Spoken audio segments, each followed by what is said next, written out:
click on any component in IBM BPM, the properties of that component are visible below, right? So I have selected the employee task, which is basically a user task.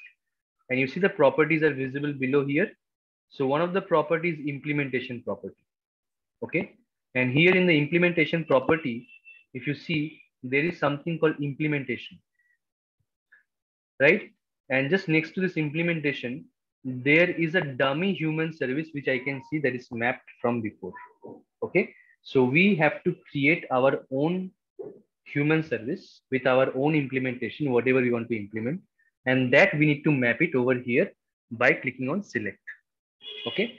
So right now we have not created anything. That's the reason we don't see the employee human service over here. So if I create it from here, and then after creating the human service, then I can map it directly over here. Okay, that is one way. What is the other way? Instead of creating the human service from here, I can also create using this new button. Okay, so next to select, there is a new button in this implementation property. I can click on new and I can use the activity wizard of this process to create a human service. Okay, so it is asking me to provide a name. I have to give a meaningful name, employee CSHS. So CSHS stands for client side human service. You can provide any name you want. I have provided CSHS doesn't mean that we have to use this only. We can provide any name, but again, the naming convention, okay, best practices. The name should always start with an uppercase. You see, I've started with an uppercase letter. If the name is big, then there has to be a space in between. Unlike a business object, we should put a space over here if the name is big. And if for the new name, whichever I'm adding, that also should start with an uppercase letter. Later, all these things you can put in lowercase, doesn't matter. But yes, if you're using two strings or say three different strings, then there has to be a space and each word should start with an uppercase letter. Right? Simple. And just next to name, we have something called intended for use on multiple devices. First of all, this option you will get only for a client-side human service. And if I enable this option, automatically this human service will be responsive. And whenever I'm designing the coach, it will be considered that this coach will be open through any device which has got the different resolutions. Okay. So always, whenever you are creating a client-side human service, always we need to enable this option. Okay. So we click on intended for use on multiple devices. And instead of clicking on finish, since I'm using the activity wizard, I'm going to click on next. All right. Now there's a question for you. So, okay, whatever you're seeing here, so you can ignore that for the time being. Now just think of the implementation that we are about to do. Employee human service, right? And I discussed with you guys that we have input variables, output variables, and private variable also in a human service, like we have in a process. And the concept is same. Like if a human service has an input variable, which means it is taking the input from some other human service or process. And if the human service has an output variable, which means I want to pass some information from the human service to maybe other human service or to some other task, right? So in our scenario, whatever we are implementing, right? We have the employee task followed by we have a manager task. Now, guys, can you tell me what kind of variable should we create inside the employee human service? Input, output, or private? Private. Okay. Why should we create a private variable in the employee human service? Because there is no external input or output where we have to provide, right? Yes. For employee to manager, there should be an output such that it can pass that service, like event activity, to a manager. That is absolutely correct. The last answer which was given, that is correct. Okay. Going back to the answer which one of you gave. Okay. Not necessarily I have to pass an information to an external application. I can also pass it within the process or within the human service or maybe to another human service also we can pass. Okay. Yes. From a human service, we can never pass an information as an output variable to an external application. Okay. We can do it only through the process layer. Yes, we can definitely call an external application from a human service that can be done. But for that, we don't have to create an output variable. We can even use a private variable in that case. Okay? Because in the human service, we are calling some external application. We are getting the information. And again, we are using the same information in the human service. So in that case, even a private variable will also work. But for this scenario, where the manager task is dependent on the employee information, which is getting populated in the employee human service or in the employee coach, right?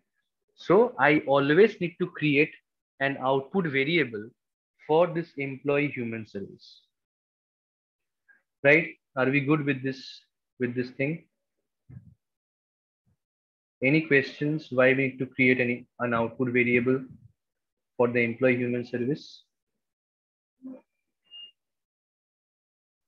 So then we also need an input variable to take the data from the employee, right? So you are saying that for this employee human service, we also need to have an input variable. Yeah. Okay. Now the question is, why do we need an input variable for the employee human service? Because we need the information of the employee, right? Like all the details. Okay.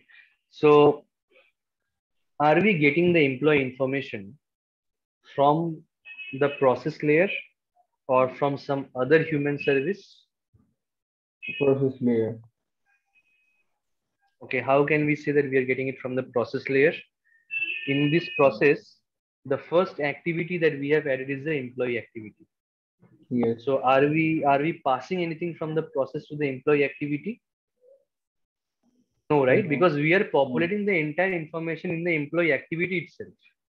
Yeah. Employee activity is going to be the first activity in the process, which is going to create the entire employee information, right? Okay. So Yes. definitely my employee human service will not have any input variable, correct? Yes, sir. Yes, sir. Got it. Yeah. Everybody, guys. So I believe we are good with this concept because going ahead, we will need this in lot of processes whenever we're going to implement any process. So we should be very clear on this concept of input and output variable, when to use an input variable, when to use an output variable. Okay. I think we will have actually comfortable with this input and output variable. Now it is not that much clear as a developer, Hmm. like we use only input variables. So I suppose Hmm. as a user, he will just put actually the leave for so and so date and the reason for the leave. So Hmm. those kind of information considers input variable. So the same we are actually the pushing to the manager, actually whatever he has inputted, the same we will push to whatever information need to be seen by the manager. Those information only we will push to manager. But actually for these IBM BPS, actually for that purpose we do need an output variable, right? Yes. So for the employee human service, we will definitely need an output variable, right? Okay. Just to make this concept much clear. Now, whenever I'm going to create the manager human service, can someone say me what kind of variable I should create for the manager human service?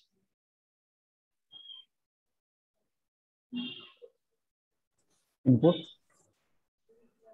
Correct. So we should have an input variable, right? I believe everybody agrees to this that we will have an input variable for the manager human service. Now, in our process, manager task is the last task, right? Say we have another level of approval. Say we have senior manager. When the employee submits the leave, that needs to be approved by the manager. And then after the manager approves it, then we will have another task for the senior manager who also needs to approve the leave for the employee, right? Now, can you say me for the manager task, what different types of variables we will have. Input we will definitely have. Output also we will have, sir, because there is some higher official at the end side. Correct. So manager activity or manager task will also have an output, because I have to share the same information to the senior manager, right? So whatever action is being taken by the manager and whatever employee information has been populated by the employee, that also needs to be passed to the senior manager. So for whenever we are creating the manager human service in this kind of scenario, not only we have to create the input variable, we also need to create an output variable. And for the senior manager task, we have to create only input variable, right? Okay. So we are good with this concept of input and output variable. Any doubts anyone has? Rahul, I have a question. Yes. So the reason why we are putting output, because we are receiving the data from the employee. Is that correct? Yes. Okay, got it. So if we are not receiving any data from the employee, then it won't be an output. See, the core concept is whenever you are designing a process, whenever you are implementing a human service, okay, at any point of time, especially when that human service is right at the beginning of your process, the first task, so it will always have an output variable. Okay.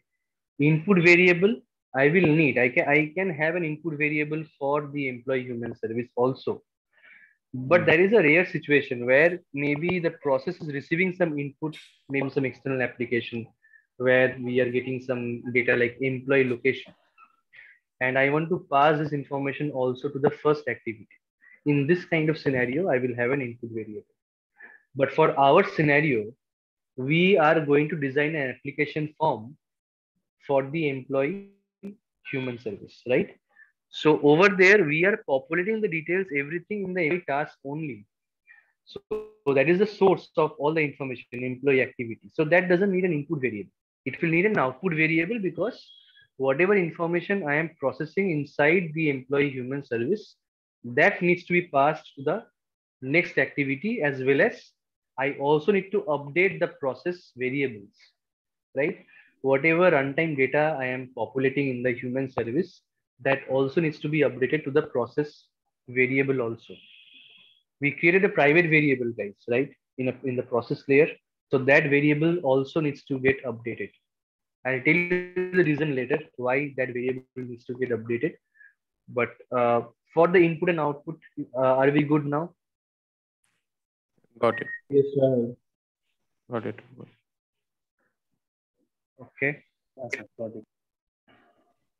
All right. Now we are again back to this activity wizard. So what it's saying, this employee information. Now this activity wizard is very smart. You know, whatever variables you create in the process, it will directly ask you whether you need this variable inside the human service as well, right? And our answer is yes, we need this variable inside our human service also. So now it is asking us whether we should take it as an input variable and output variable, or either or. So we can also take only input or output, or we can take both. So for our scenario, it would be our variable, Output. right? Output. Yeah. Yes. So we can disable this one. Okay. So if I go and click on finish, this human service now will be created with an output variable. You see here, this is the human service which got created by default. I can see some code is added, start event, end event is there. And if I go to variables, I can see the output variable is automatically created. If I had created the human service, guys, from this option, I have to do all these things manually. Okay. After creating the human service, I have to come to variables. I have to create an output variable, and that I have to map with this business object. But since we are using the activity wizard, automatically, whatever variables you need from the process layer, that gets added over here automatically.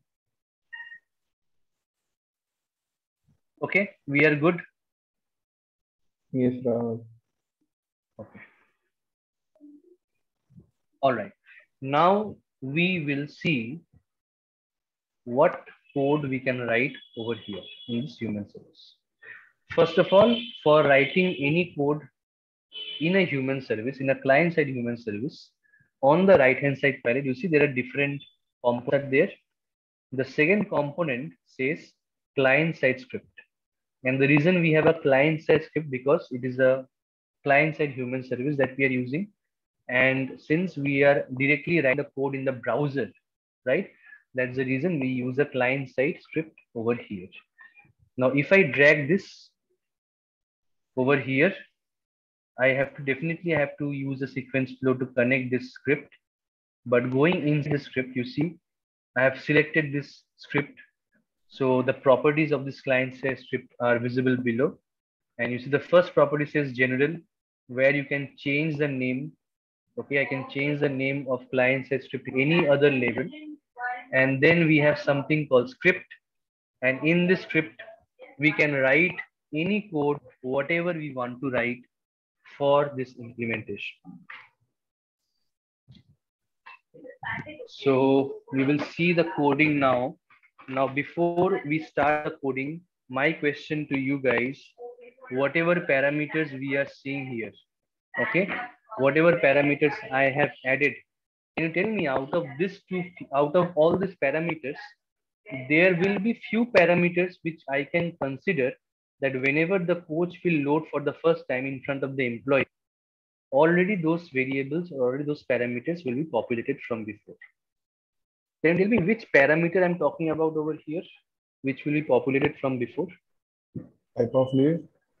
Type of leave. Employee ID and employee name.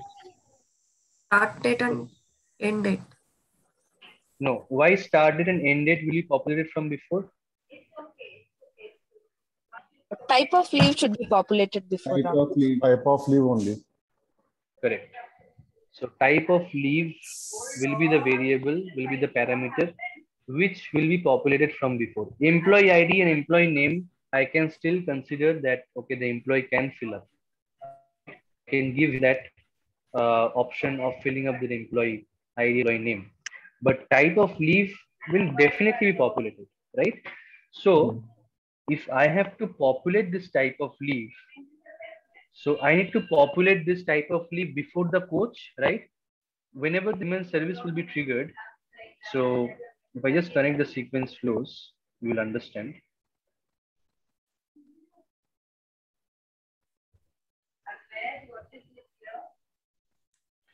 So this client side script, which I have added over here, right? So over here, I'm going to write the code, which will populate the type of leave. Now, if you guys can understand why did I add this script before this coach? The reason is simple. Whenever this human service will be triggered, it will start from the start event, followed by whatever script I have added, whatever code I have added in the script that will be executed. And then finally the coach will be loaded. Okay, that's how it goes. And after the coach, you see, there is again a sequence flow which says okay. So this okay is nothing but there is a button inside this coach. By default, it gets added whenever you create a human service. So whenever somebody clicks on okay, it will take the human service to this end and it will complete the human service. Okay. Yes, definitely we are going to change the name of this button. We are going to make it as submit or apply. That we can definitely go and change it in the coach. But this is the reason why this button name is showing over here. Whenever you click on the button on this coach, it will give you to end event and this will complete this human service. Right? So we are good with the concept of why adding this client side script before the coach, because I am populating the type of leaf from before. Yes, sir.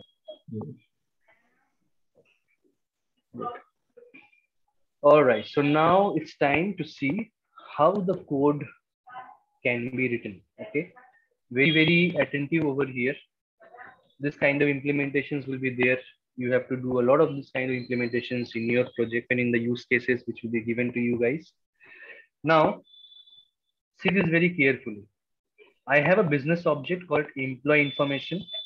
And inside the employee information, I have this parameter type of leave, right? So if I have to initialize this type leave, I first have to initialize this business object. Then only I can go inside and I can initialize any parameter in my code.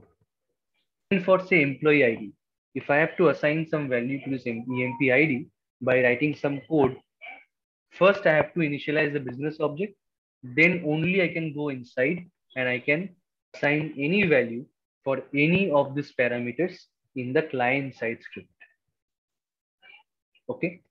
So now this happens whenever you are assigning some value manually through your code. In that kind of scenario, we have to initialize the business object.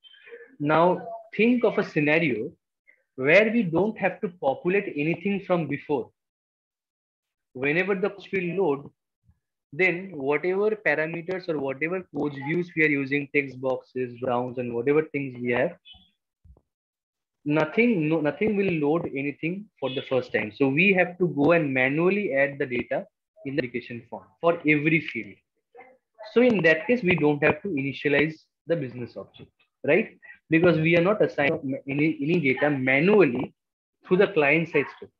We are utilizing the coach so that the end user can add some information in the coach directly to populate the business object. So in that case, we don't have to initialize the business object at all. But in this scenario, yes. Can you please repeat that again? Yeah. Yes. So what we are doing for this scenario, for this implementation, we have to assign type of leave from before the coach loads, right? Yeah. And we are not dependent on the employee, or we are not dependent on any end user to populate this type of leave in the coach. We are doing it from before. Whenever we are doing it from before, which means I am writing some code for that. In that scenario, I have to initialize the business object first, and then I can go and initialize this type of leave. But just think, this type of leave is not there. Okay. Now, apart from type of leave, we don't see any other parameter which will have the values from before, right? All these parameters we have to fill up, the employee to fill up in the application form. So in this scenario, we don't have to initialize the business object in any script, right?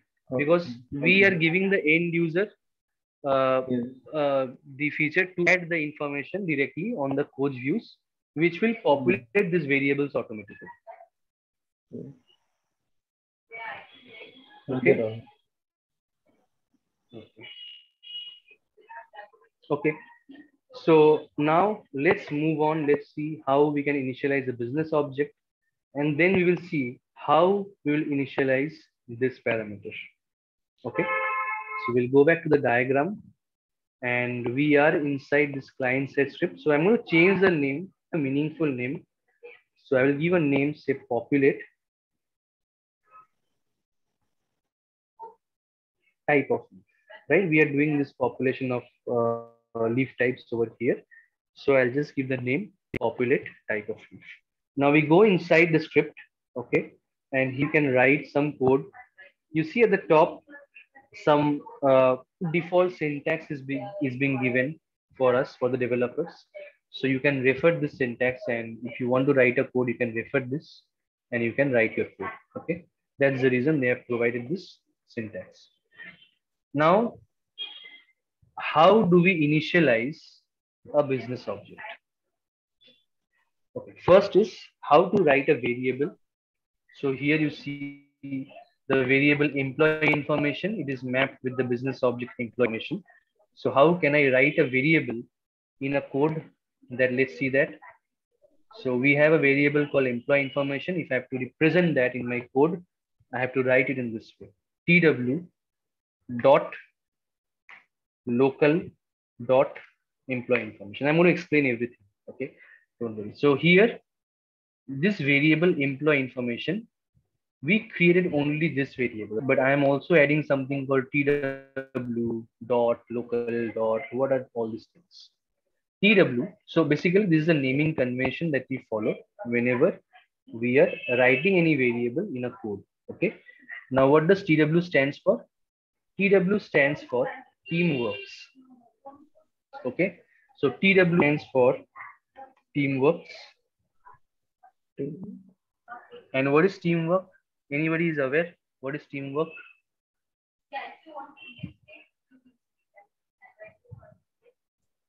Okay. So teamwork basically was a name of the team who actually created this product Lombardi. Okay. So initially IBM BPM was called as Lombardi. I believe everybody is aware of this.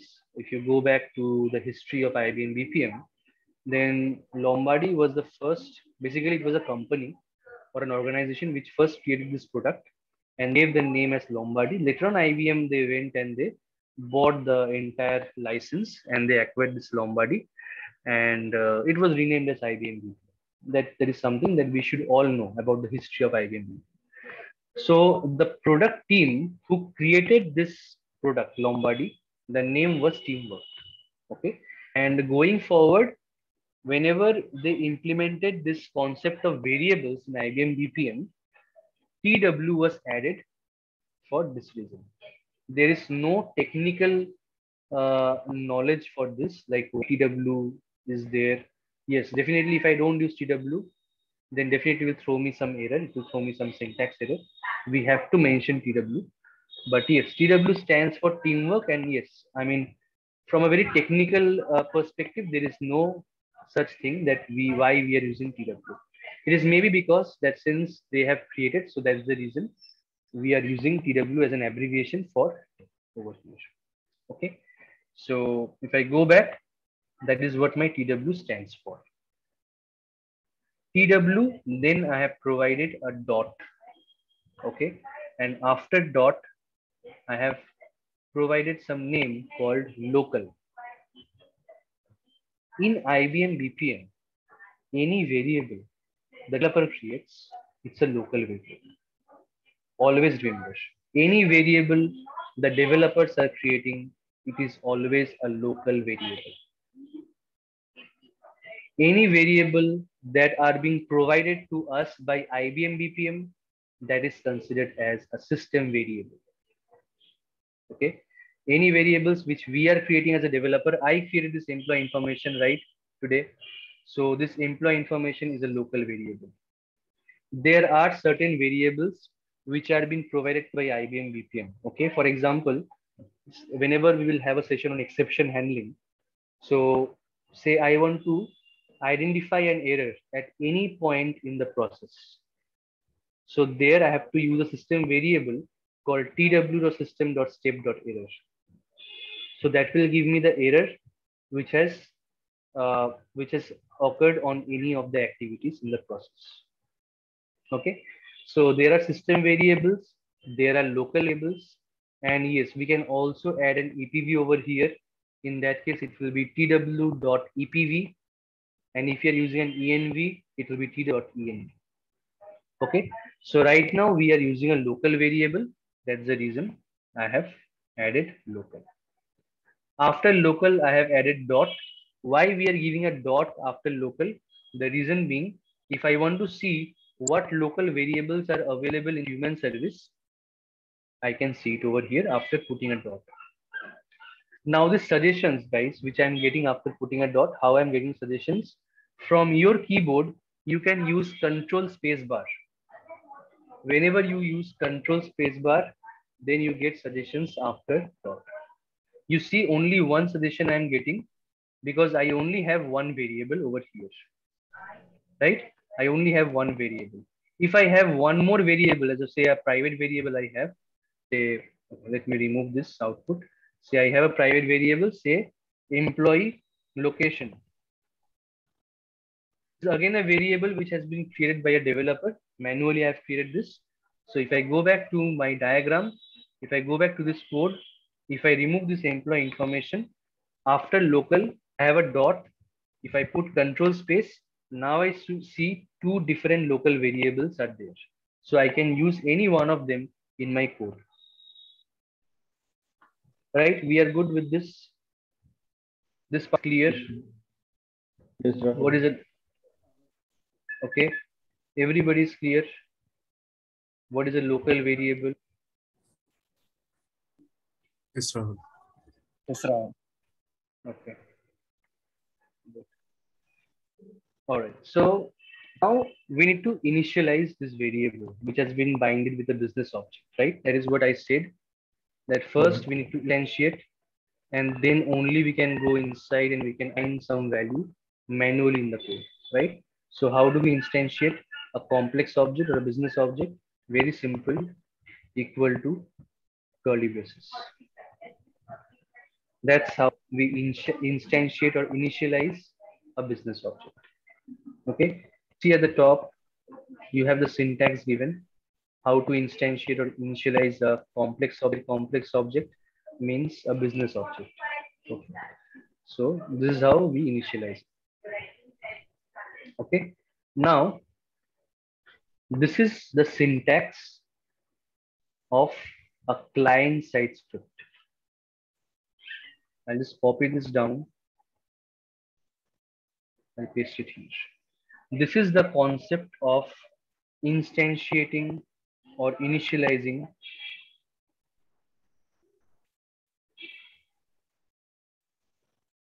business object in client side script. We also have something server side script, right? What is server side script? Server side script was first introduced when IBM BPM was evolved. And if we had to write some code, we always have server script. You see, yesterday when we were discussing about the different types of activities, right? We had something server script in the process, right? So server script is the script which we can add in any artifact except client-side human service. Be it a service flow, be it the process, I can add a server script over there and I can write the BPM code over there. Okay, but there is a difference. The difference is the syntax. The we are initializing a complex object over here in a client-side script, but for a server script, the initialization is different. How different it is? It will be tw.local.employee information. Now, instead of writing this simple way, the old concept of writing code in IBM BPM is, or we still use this whenever we are using a server script, new tw.object.employee information, and then brackets, and then putting a semicolon. If you see, new stands for new operator, right? And when do we use a new operator? We use a new operator whenever we initialize object. Similar concept will be there in Java also. If you remember, if I have to initialize a string, since it's considered as an object in Java, we can initialize a string using a new operator, right? I've done this long time back, so you guys can say if I'm correct. So new operator we use to initialize object, and we use the same thing. The same concept is also there in IBM BPM. Okay. Next is TW. Again, TW dot, like here you see, stands for teamwork. Even whenever you're writing some object name, then also we have to use TW. Then followed by that, we have something called object. Now, like you have local, like we have system, similarly we also have something called object. Okay, so object you will have to use this one whenever you are instantiating a complex object or a business object in a server string. Okay, so here I am using object because I'm instantiating this business object. That's the reason. Okay, here object, and followed by object I have put a dot, and then I have employee information. So employee information is the name of the business object which we created. So it is basically trying to say that what object I want to use. After I have that, I've put a dot, and then I have provided the name of the business object. And I am also using closed bracket at the end, which actually resembles or signifies that this is a business object. In case of any variable, we never use this closed brackets. Okay, only in case you are instantiating or initializing a complex object in a server script. In that case, we have to use this information in the same. So here I will just copy this thing.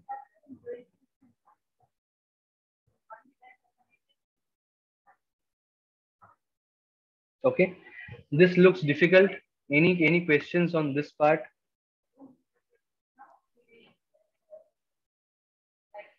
Are we good with this? Yes. Rahul, is that flower brackets or the normal brackets? These are normal first brackets. These are our first brackets. Okay. This is the curly braces. Curly braces we use in a client-side script, and this we use at the end of this name of the business object. We use first brackets. Okay. And Rahul, employee information over here in server side after tw.object E is capital. So this variable is same as the tw.local.employee information, right? No. So this is the name of the business object, guys. This is not the name of the variable. If I go back and if I go variables, this is the business object which we created, right? Employee information, and it starts with a capital or an uppercase letter. That is what I have written over here. Okay. On the left hand side is the variable. On the right hand side will always be my business object. Okay, so we are just instantiating the business object, and by doing this, what I'm trying to do, by doing this, I am trying to make the BPM understand that, hey, I've created a variable, and this variable I had binded with this business object. Please initialize it. Please instantiate the object, and then only I can use the parameters which are there inside the business object in my code. Okay, we are good with this code. You good with this code? Then I would just like to. Yeah, sir. So if you are good with this code, then I would just like to say you the good thing about a server script is it also supports client-side scripting. That is a good thing. Okay. So in case if you forget the syntax, don't have to worry. You can use this. Okay. It will work. So basic thing is a server script. It also supports the syntax of a client-side script. But unfortunately, a client-side script, it does not support the syntax of a server script, which means the development that we are doing right now, we had added this line in our client-side script. Instead of this, if we added this one, the client-side script would have failed. Okay, so in a client-side script, server script does not work. It does not support. But for a server script, whatever syntax we follow in client-side scripting, that you can include over here. It will not show any error. Okay, so it's a good thing. A lot of people were worried that again we have to learn this line. So that's the advantage. We can use the same thing in the server script also. Okay, so now going back diagram, we will now complete our code. Yes, we have done the instantiation of this complex object. Now we need to move ahead and we have to initialize type of leaf. But again, there is some complexity over there. What is the complexity? Type of leaf, again, it is a type of business object, name value pair. So much complexities, right? We have a business object, we initialize that. Now again, we are going to initialize another business object. And adding to that complexity, it is again a list of complex objects, right? So how can we initialize a list of complex objects? Now guys, if we leave this one, I think talk about employee ID or employee name or selected leave or start date, end date, manager name. These are all simple data types, right? String. These are all string. This is date. This is integer.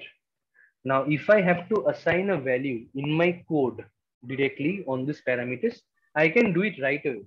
Okay, because I've initialized this business object. Now, whatever parameters are there, which are simple parameters, I can easily assign some value to these parameters. But for this scenario, I want to assign some value again for a parameter which is again a business object, which is again binded with the business object. And not only that, it is also a list, which means again I have to instantiate this list of business object in my code. Okay, so good that we are learning these things on day one, because going ahead the coding is become very easy. Okay, so now we need to understand how we need to initialize this list of complex object. Very simple, tw dot local dot employee information, right? Because employee information now has been instantiated as a business object. Now this employee information, it contains all the different parameters. How I can do that? After employee information, put a dot, control space. Now you see all the parameters are available to me. Starting from employee ID to employee name, all these parameters are available. If I have to initialize any parameter, I can simply use them. Say, for example, I want to assign some value to employee ID. I can simply select it equal to, I can put some string value over here, say 1, 2, 4, 5, 6. Okay, this is how you can assign a value directly to any simple data type which is present inside this business object. But in case if I have to initialize a complex object again, which is there already inside another complex object, so in that case, the initialization will be a bit different. Type of leaf, it's a name value pair, and it is a list of name value pair. So it will be like this. What I'm using here, I'm using third brackets, enclosed third bracket. Okay. So in IBM BPM, for a client side script, closed third bracket resembles or signifies you are initializing a list.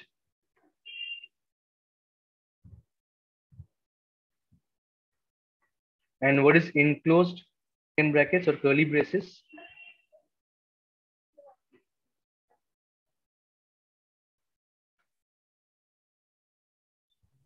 Business object.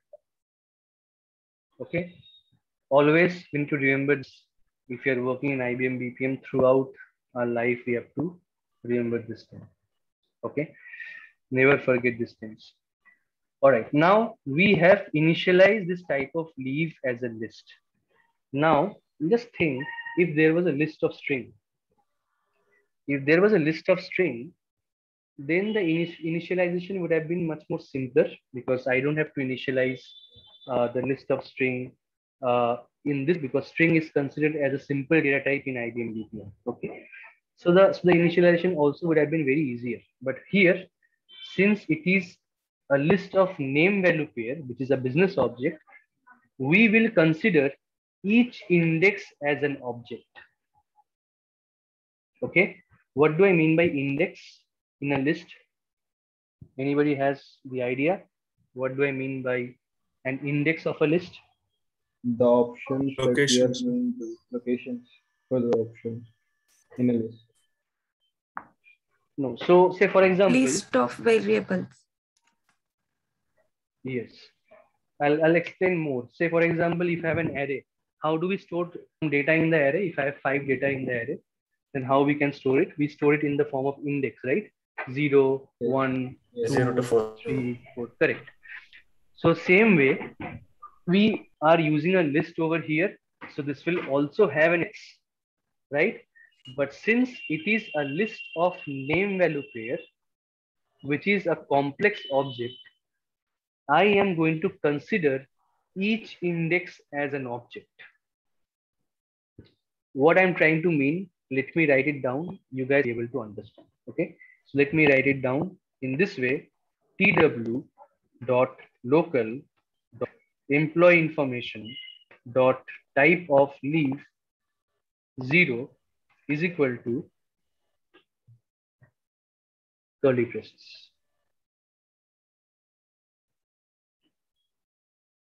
So what I am here, I am considering each index as an object and I'm initializing it.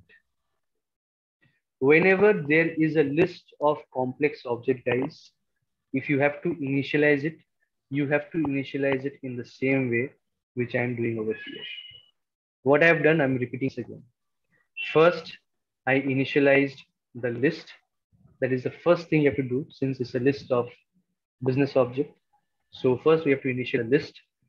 Then each index will be considered as an object and you have to initialize it. Okay, we know how to initialize a business object. We have seen that before. Same way, we are initializing each index as an object. As a result, what will happen? As a result, this will happen.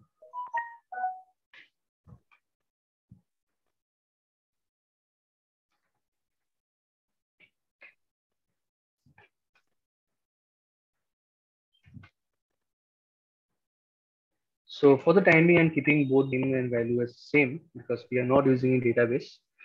So now you guys will be able to understand what I am trying to implement here. First, I am initializing this as an object, right? And then we are going ahead and we are assigning the value of name and value. I'm assigning values as sick leave to this parameter. Called as inner list. Yes, it can be called as an inner list. So we don't have an inner list concept in IBM BPM, but yes, you can call as an inner list.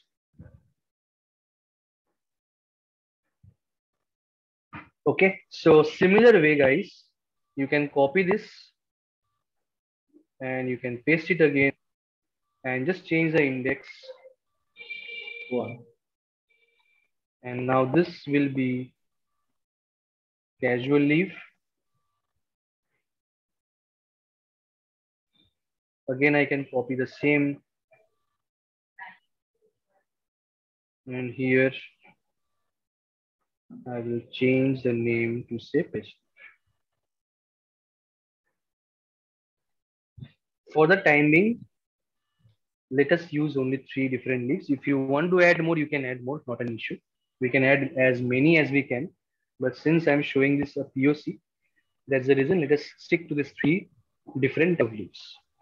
Now, just think you are populating around 10 different types of leaves in this dropdown. Tomorrow, the customer comes to you and tells you that, hey, we don't want this casual leave anymore because our organization, we are not going to use the casual leave from the next quarter. Now just think of the overhead, guys. Casual leave is in the middle, right? Now here we have only 3 different types of leaves, right? So if I delete this thing, then I have to go down and change the index over here, right? Yes. First is 0, 1, and 2. If I remove 1, then I have to make this as 1, right? Now just think, there are 10 or 15 type of leaves that there. And you are removing something from the middle. So just think, it's an overhead for a developer. Go to every index and change it, right? If somehow he or she misses out on changing this value, this index value by mistake, then they will not be populated in the dropdown, right? So to avoid this, we need to make our code a bit more dynamic. Okay, how can we make it dynamic? Any idea? Can someone tell me how can I make this index a bit dynamic?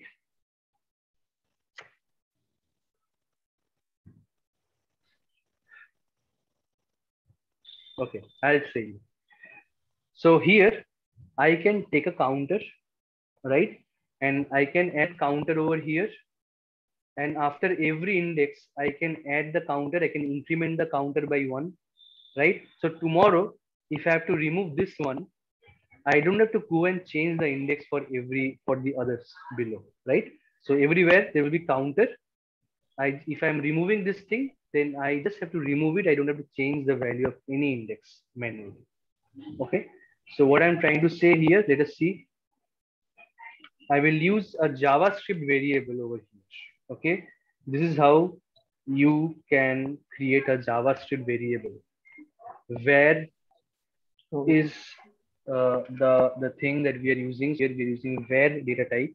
Whenever we declare a JavaScript variable in IBM BPM, we use where. Followed by that, this is the parameter name, and it is up to you whether you want to assign some value or not. Okay. So here I'm assigning, while initializing, I'm assigning some integer value. You can also use the same as a string. You can also use it as Boolean. Okay. Doesn't matter.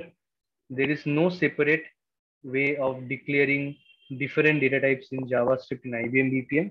So if now I'm using an integer, same way I could have also used it as a string. Okay. Same way I could have also used it as a Boolean. Okay. So this is how we can use a JavaScript variable. Now JavaScript variables, it is up to you whether you want to use it or not. I could have also gone ahead and I could have created a private variable and I could have used that over here. That also I can do. Not an issue. Okay. But for simple counters, which we are using here, we can use it in the form of JavaScript variable. So what will happen here, guys? I'll copy this. I'll paste it here. And after every instance, I will going to increment this counter by 1.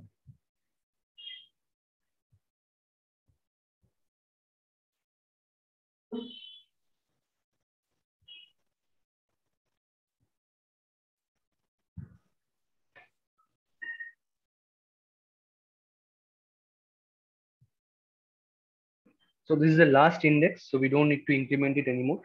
Now just think, if there are like 10 different indexes are there now, since we are using counter, if I want to remove something from the middle, it doesn't impact the next one, right? So that's how we have to think. Whenever we are writing a code, we have to think how dynamic and how dynamically I can write the code, so that tomorrow, if some other developer comes, he doesn't face any problem. Okay. And also, we also have to think in a way that tomorrow, if I'm changing the code, the impact will not be as such that it will impact the entire application. So I have to write the code in the same way, okay, in a very optimized way and in a much more dynamic way. Okay. Are we good with this implementation, guys? Any questions? Yes, Rahul.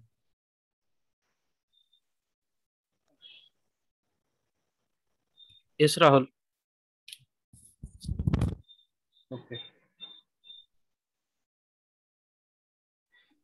Rahul, is there any other language we can use except JavaScript? Is there any option like that? No. No. So first and foremost thing is we always have to use Teamworks language. We call the IBM BPM coding as a Teamworks language. We always need to use this on first priority. Then if you want to use something else, then definitely we can use JavaScript. Okay. I would never write a complex logic using this JavaScript variable. You see, I am using in very simple things. I'm just using it as a counter. But the complex logic which I'm writing, I am writing in TW language. That is my IBM BPM coding language.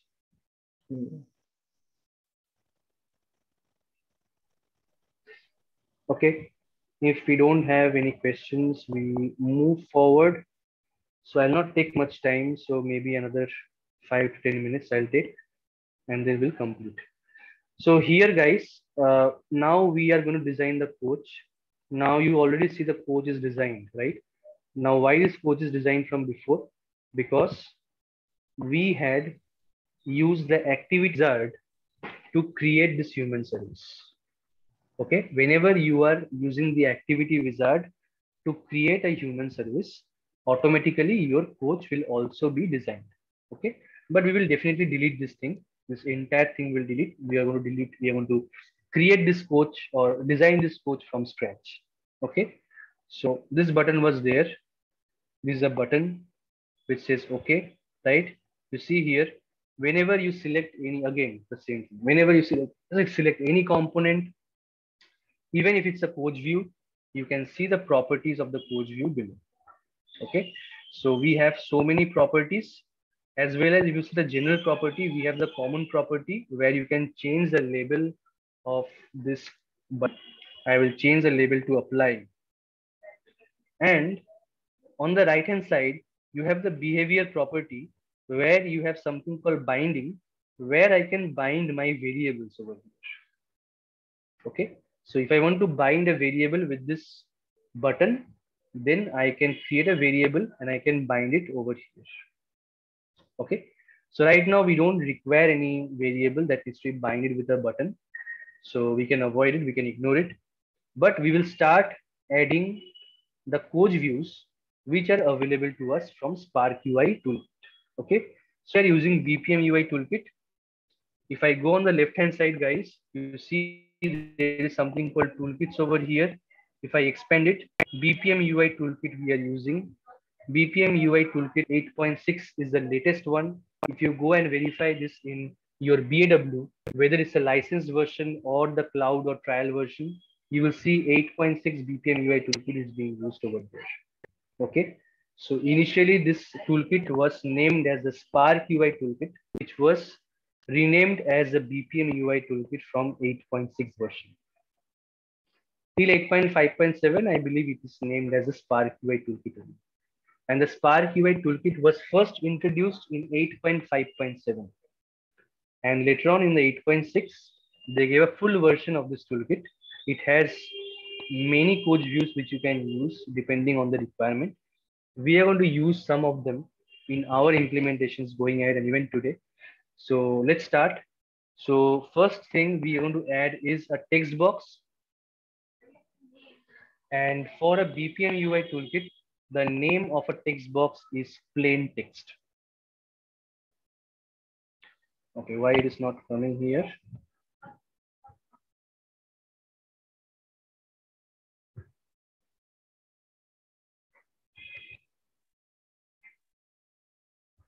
Okay.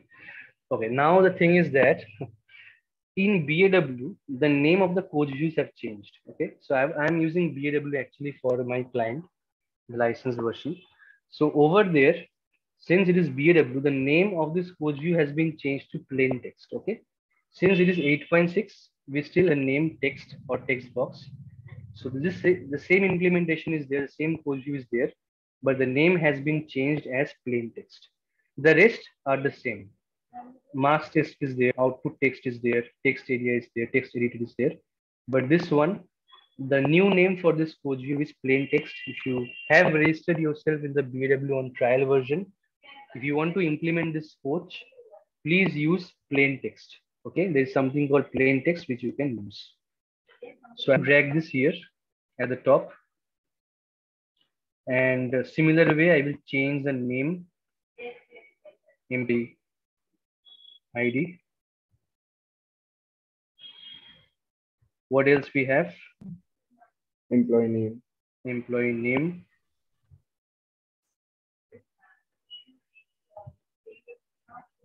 We have type of leave, right? It's a drop down. So I just typed here select. You see there are two types of drop downs are there available in IBM BPM. One is multi-select and the other single select. In a multi-select drop down, I can select multiple information over there, multiple options over there. But for a single select drop down, I can select only one value from that list, right? So in our implementation, we are going to use single select.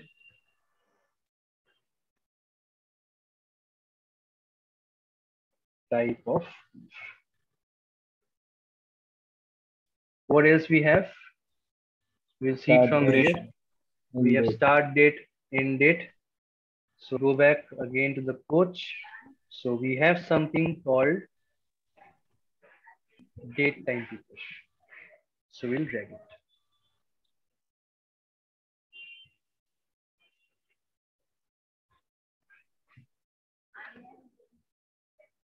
So I haven't done the binding till now.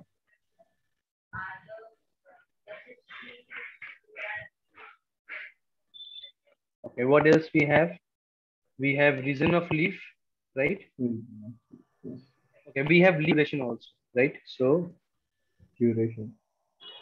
we have something called integer box, okay, where you can add only some integer value. It will not take any string value. So I'm going to use this. So whenever a person selects start date and end date, automatically this integer box will automatically display the leave duration.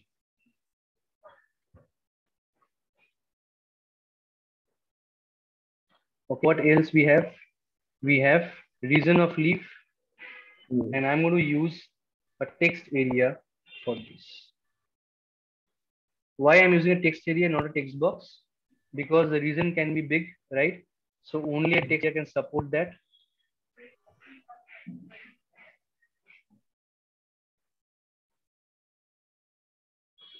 Okay, and we have also manager name, manager remarks, manager action.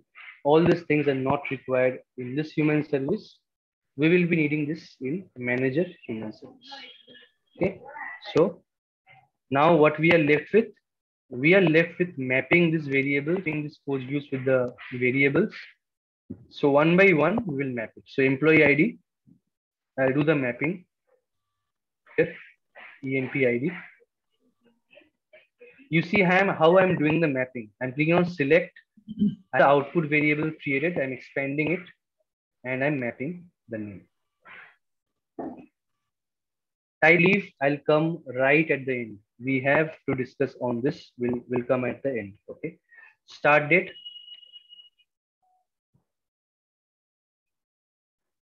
End date.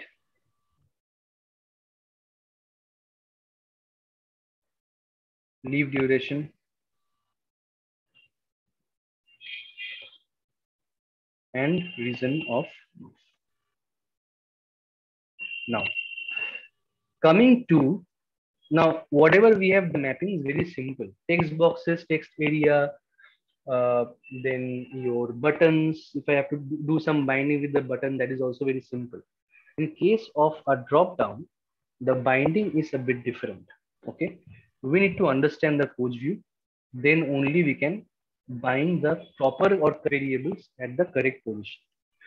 Now this type of leave, now whatever we have seen till now for the text boxes and the integer box and the date time picker, we are doing only one binding, right?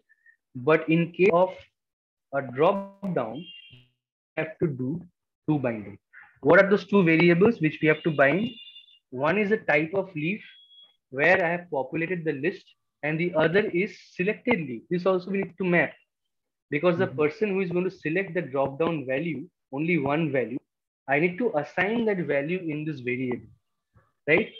So two bindings are required. Now to understand where we need to bind it. Okay, so I'll go back to the coach. For the type of leaf here, this binding is there, like the other bindings, like the other coach view bindings here. I'm going to click on select, and here I'm going to bind selected leaf over here, which means whenever somebody will select the value from here, that value will be stored in this parameter.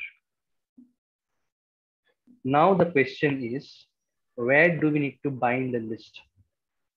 We have something called configuration for a drop down.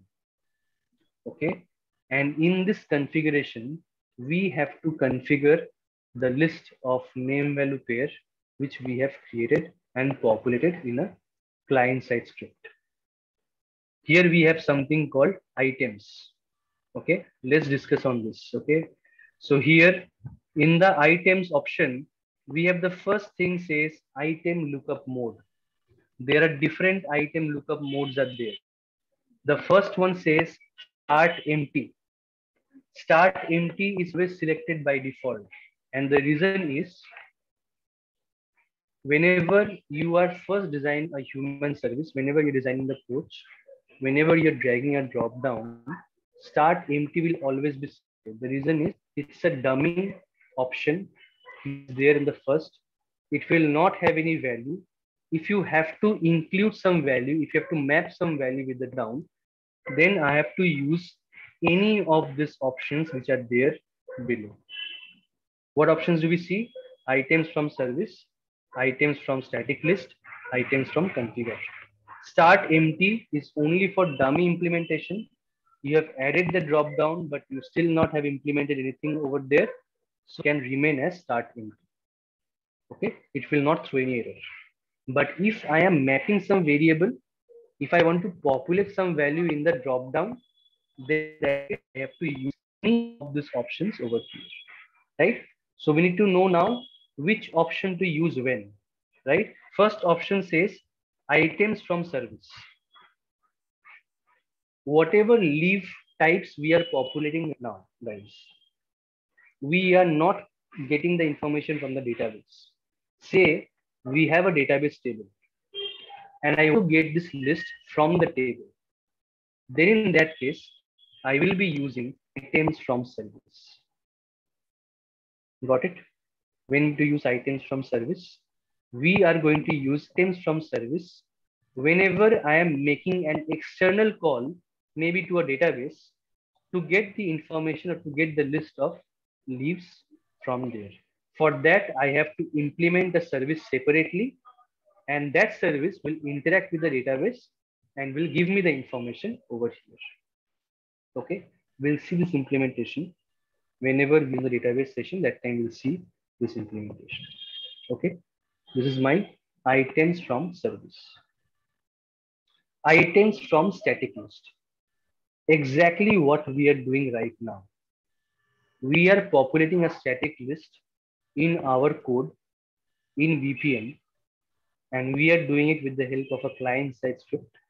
So for this implementation, we have to select items from static list.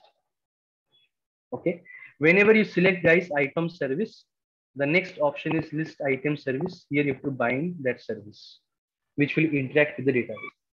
Similarly, if I select items from static list, I have to map the list over here. The variable we have created where we are populating that list, we have to map it over here.